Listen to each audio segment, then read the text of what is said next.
maritime. Cet atelier s'inscrit dans le cadre du projet Safe Seas for Africa des mers sûres pour l'Afrique, financé par l'Union européenne. Ce projet vise à renforcer la sécurité et la sûreté maritime grâce à une double approche: le renforcement des capacités des services chargés de l'application de la loi en mer et l'amélioration des systèmes judiciaires afin que les crimes maritimes puissent être poursuivis en justice. Il s'inscrit aussi dans la continuité des travaux déjà engagés dans le cadre du programme SWAMES, des audits des cadres et systèmes juridiques et judiciaires de lutte contre les activités illicites en mer avaient été réalisés dans les États membres de la CEDEAO.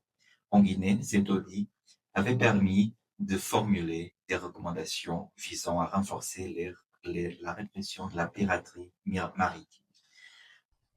Mesdames et messieurs, la criminalité maritime constitue aujourd'hui une menace sérieuse pour la sécurité des États, la stabilité des sociétés et le développement économique. Le trafic de stupéfiants et d'armes par voie maritime exploite les routes commerciales, les failles juridiques et les limites de coordination entre les services compétents. Face à ces menaces, l'action opérationnelle en mer ne suffit pas. Elle doit être soutenue par un cadre juridique clair, cohérent et efficace, permettant de détecter, intercepter, enquêter, poursuivre et sanctionner les auteurs de ces infractions. C'est précisément l'intérêt du présent atelier.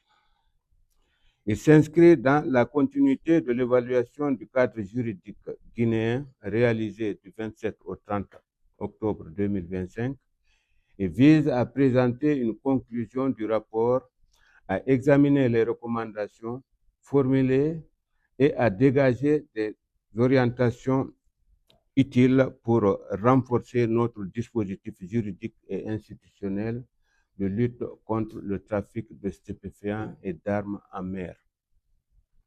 Mesdames et messieurs, la Guinée, par sa position géographique, son espace maritime, ses ports, ses activités économiques, doit disposer d'un dispositif robuste de prévention et de répression des crimes commis en mer.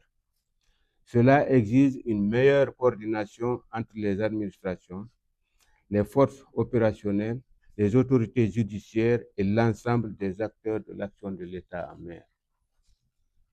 Je vous invite donc, durant ces 3 jours de travaux, à participer activement aux échanges dans un esprit de responsabilité, de franchise et de coopération.